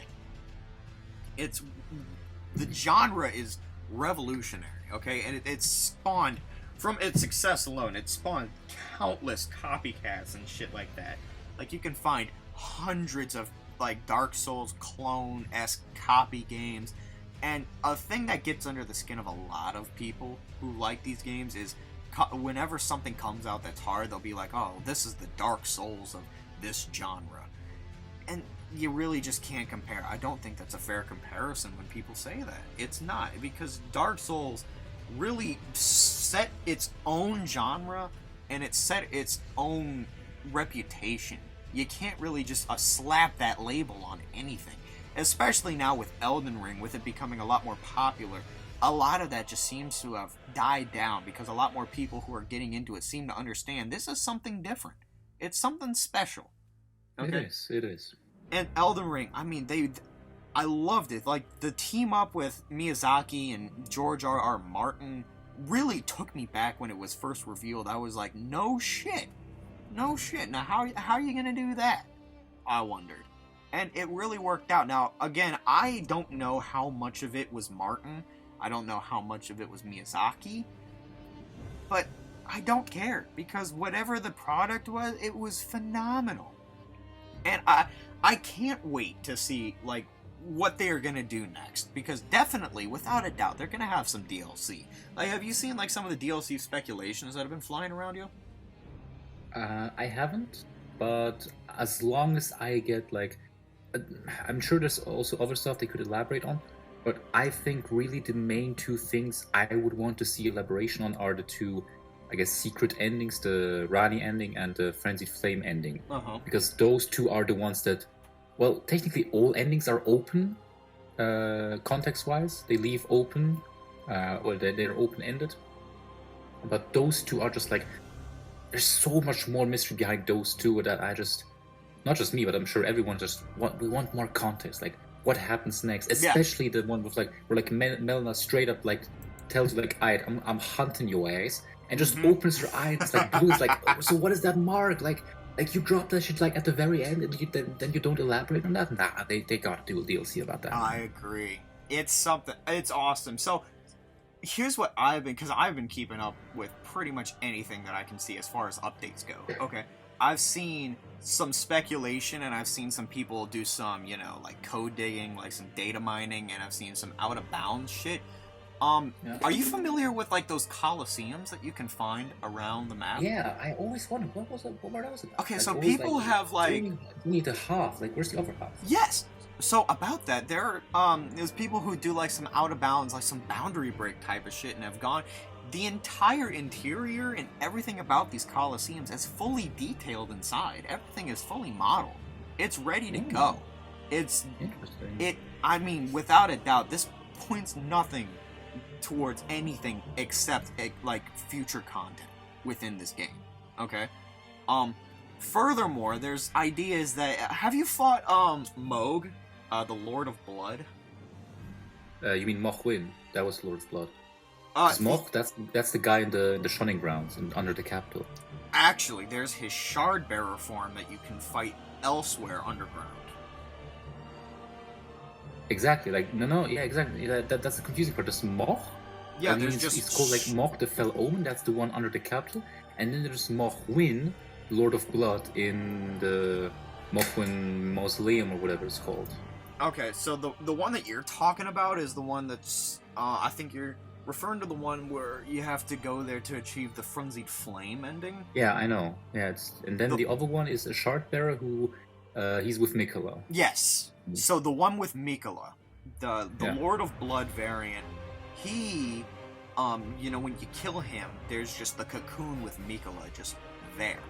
A lot of people are thinking that because it's just there and it's ominous and there's nothing else to do after you kill him, a lot of people think that the entry to the DLC is going to be you grabbing Mikola's hand and being transported somewhere else, whether it be through time or to another part of the map. A lot of people have also pointed out something really cool, is that there's still a clouded part of the map. And the thing about this clouded part is, all of those divine towers where you activate your shards, your great runes? Yeah. All of them are in a near perfect circle, and within the center of this circle is like the ocean, but in the center there's a cloud, and it looks like it's hiding something. And someone, again, who did some out of bounds shit, they took a look, and there's this ominous fucking black square in the middle of it, just sitting there, some unused texture. Interesting. That is something crazy. So I think the likelihood of that is nuts. Now, could that tie in to another theory, like, you grab the hand of Mikola and that's where you go? Who knows? I don't know. That would be something nuts. But could they be completely separate? Could there be like 4, 5 DLC for this? I mean, they definitely could. They definitely could. Dark Souls 2 had like 4 DLC. So it's not like it's unheard of. I mean, like, Dark Souls 1, I think, had 1 DLC, I believe. Dark Souls 2 had 4 of them. Dark Souls 3 had 2. Bloodborne had 1. But Sekiro and Demon Souls have had nothing. Okay? Now, Elden Ring being by far their biggest hit ever. They've said that they want to expand on it, But They it would just absolutely will. Absolutely. again, it would just be stupid of them not to incorporate some DLC, you know? And they've left the clues there. Many unanswered questions. It's not like it completely everything ties in like with Bloodborne after the DLC. Like there's a very cogent understanding of everything in Bloodborne even before the DLC, you know. So the fact that there's so many unanswered questions with Elden Ring, and so many places that we could go that we have heard of, and so many places that we can see that we just can't enter, like this Colosseum or this mysterious cloud in between the Divine Towers. I mean, I'm excited to see what could happen. I'm placing my bets definitely mostly on like this Colosseum being like a PvP type of DLC, and I'm open to that because honestly, like I said, you could have 4 or 5 at the rate that this is going. Like, similar to Dark Souls 2. So, that's my bet right there. What do you think? A theory I had, or like a theory, I mean, like a bit of wishful thinking I had is that, again, you mentioned the ocean being in the middle, like this big, yeah, it is part of the ocean, being in the middle of the map with pretty much nothing on it, except like this cloud, like in this cube in the sky. I myself was thinking like, when you look at the normal map, you have this ocean in the middle, and when you look at the underground map, you have these sections like the Ainsel River, Shiofra River, and what's the Deep Root depth around the ocean. But underneath the ocean, you also have nothing. I thought like, what if there's like a submerged like city maybe, and that like when you do something in the DLC, it like comes up of the oil, like out of the underground, or maybe part of it stays below, and like under the ocean. And the majority of it comes up out of the ocean, and you have like the center of the map to explore. Yeah, which is nuts to think about. Also, have you seen that like someone did a side-by-side comparison of the map? It's the shape of the lands between is almost nearly identical to the shape of the tarnished furled finger item. Have you seen that? It curves almost exactly the same way. That is interesting. That is nuts. I mean, it could just be a nod, a little Easter egg type of thing.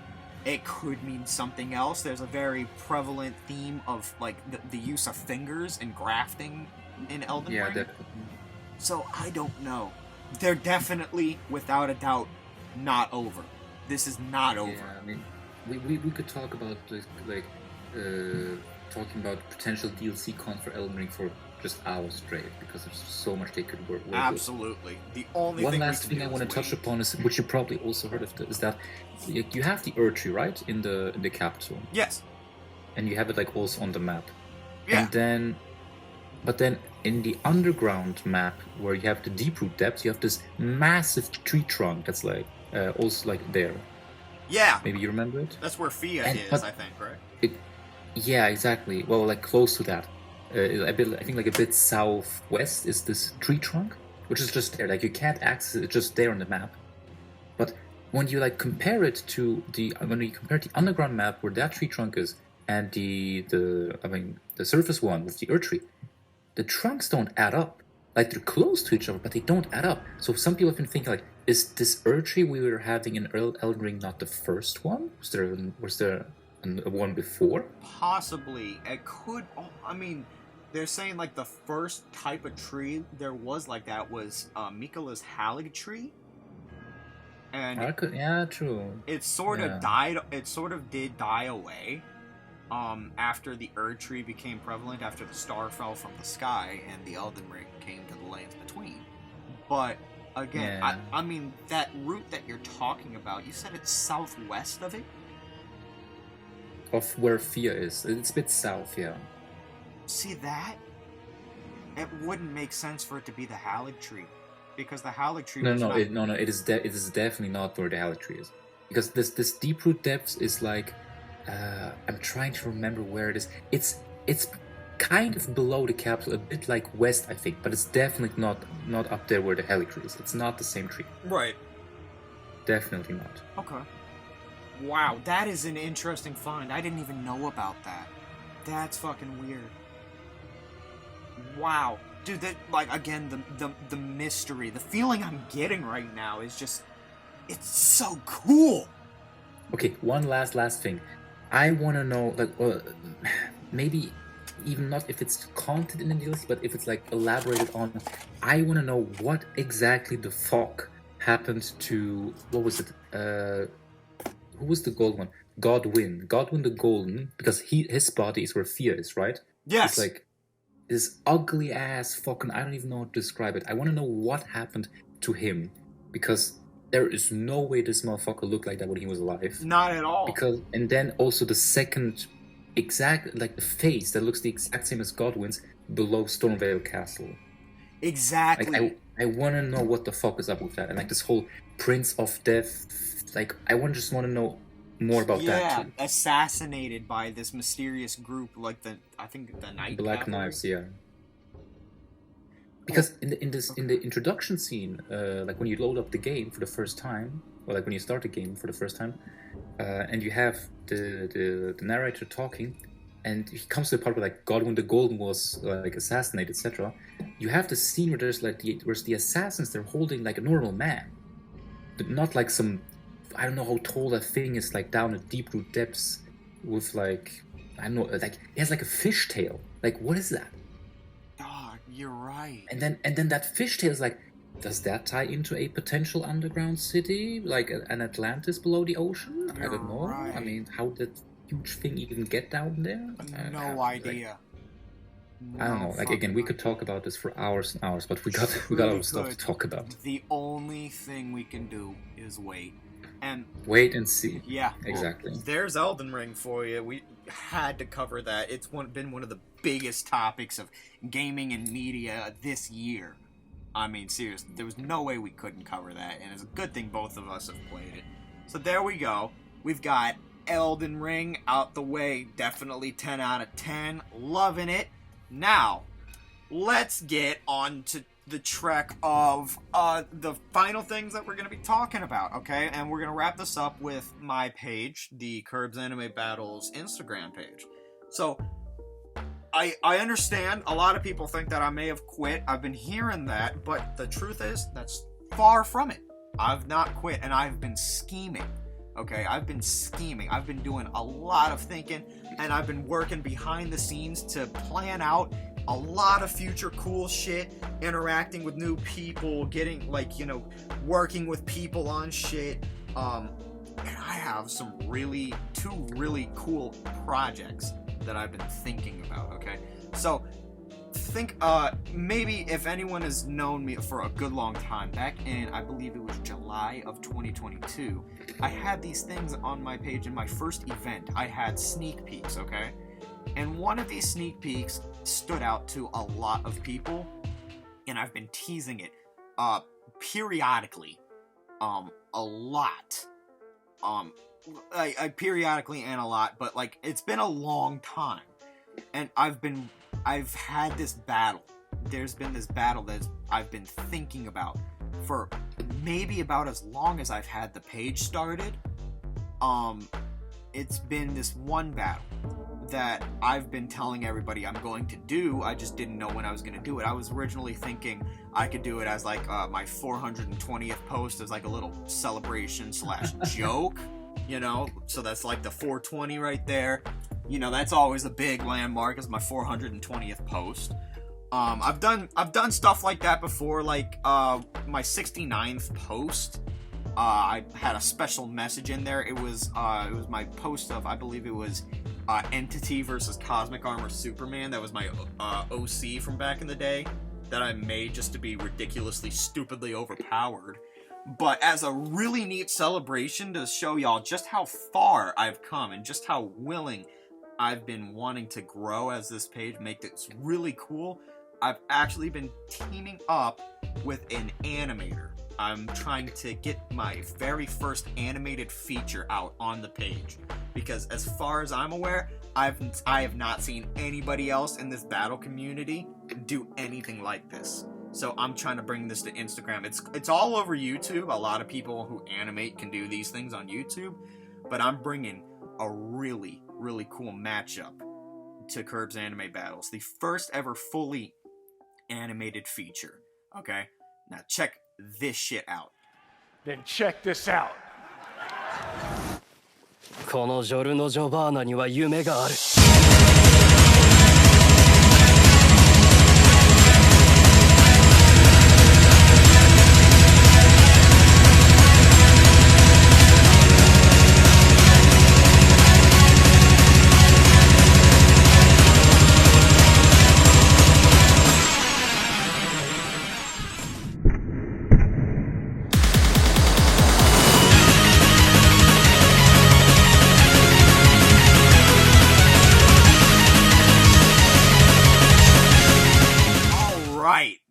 Take that in for a second. We have the first fully animated feature being Jinga Hagane from Beyblade versus Giorno Giovanna from JoJo's Bizarre Adventure.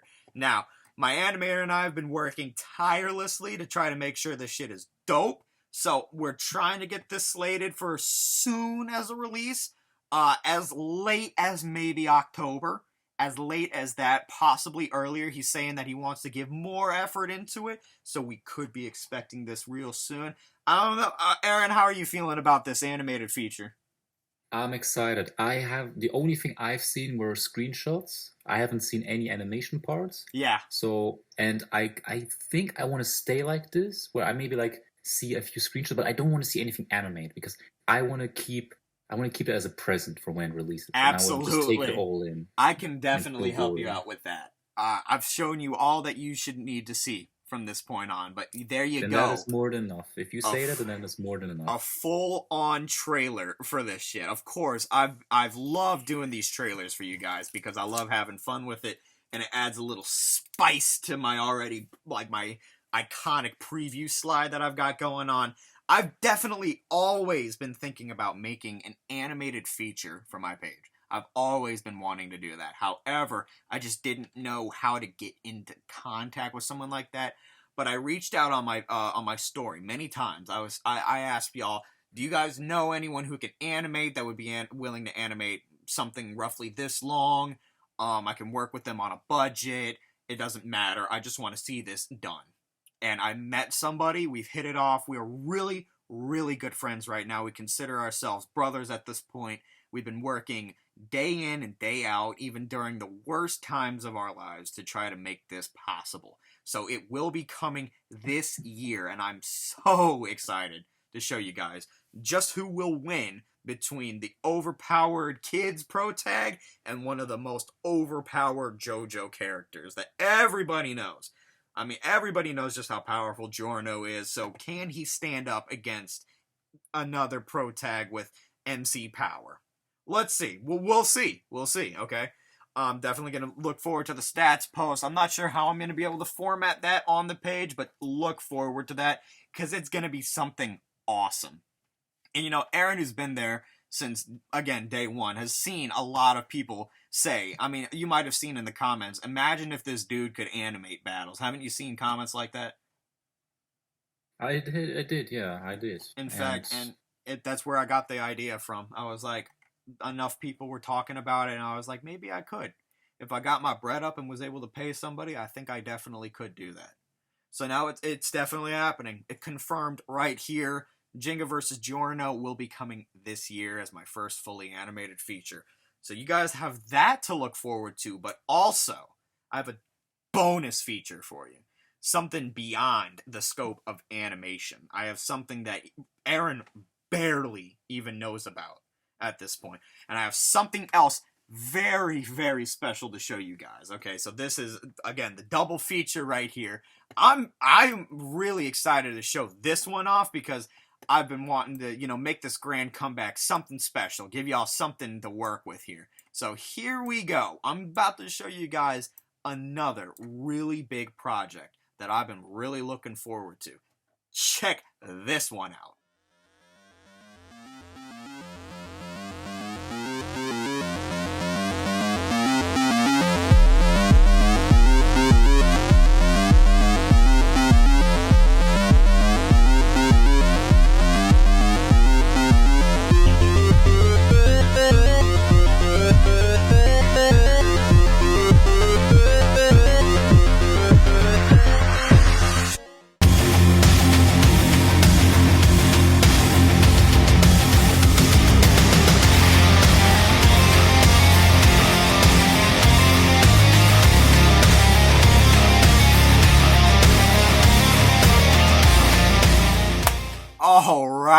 the bonus feature. The cat is now out of the bag. This is something I haven't even teased at all, but I'm confirming it for you right now. Not only am I incorporating a first ever animated feature, we're going to bring in the first live action feature to Kerb's Anime Battles. A live action fight! That is going to be something awesome. I've been actually working with people that I know personally to plan this out. I've already started doing some casting. I'm already working with my ghostwriter on coming up with a script for this. I'm gonna work with my girlfriend to choreograph this shit. But yeah, right here we have Vicious from Cowboy Bebop versus The Sun from Hotline Miami 2 as the first ever live action feature. How awesome is that, Aaron? I am hyped like it's Christmas all over again. Absolutely. Of course, I didn't want to just leave you guys with one amount of good news for the page. I wanted to give y'all two. One as a thank you and one as a sorry for being so inactive. You know, I really do appreciate the support you guys give for all my hard work and scaling. And I really appreciate, you know, the bonds with the people that I've made, especially with people like Aaron, people like my animator, like Guts. Just so many people out there that I've met through debating and scaling. This is truly my celebration that I've made from my landmarks for all the hard work that I've been putting in. I really do appreciate every single one of you for sticking with me this far. And with that, I think we're about to wrap this episode up. We're nearing around 2 hours for this podcast. Wow. Aaron, this was fucking awesome. What do you think? I'm just happy I was able to come back here. Yeah, I'm happy to have you again. This was truly something special. I've been looking forward to bringing this back. I didn't know when, but I knew that I could count on you to help me get this back up and running. So I have extra motivation to get this put out. This is going to be something awesome. Okay, I hope each and every one of you are looking forward to these new features. I hope each and every one of you enjoyed this episode. I want to give a personal thank you to Aaron's Drive once again for coming in and helping out with co-hosting. Thanks for having me, man. No problem. Oh, absolutely. It's been an absolute blast talking to you again, my dude. I'm definitely going to keep in touch with you on this shit in case we're going to have another one, because I definitely want you. I definitely want you in on this, and we can maybe get 2 or 3 more people in, have a nice little party talk. This could be something awesome. I'm going to definitely think up some awesome topics. So, with that, again, thank you for watching this far. If you have watched it this far, you have many good things to look forward to. The channel is back, and I'm coming in with more posts very, very soon. I'm not going to tell you who the next battle is because I'm still sort of deciding on who I want. I got a couple toss-ups, but we're going to leave it at that. Thank you all very much. I want to say thank you to Aaron once more. Tell everybody goodbye, Aaron. Hey, goodbye, guys. Thank you for watching. Thank you for listening to us. And don't forget, subscribe, ring that bell, notifications, get that shit on. Instagram, Kerb's Anime Battles, get that shit. And Instagram, follow great. Aaron's Drive on Instagram. That's it for us. We're going to see you guys sometime soon. And with that, adios, amigos.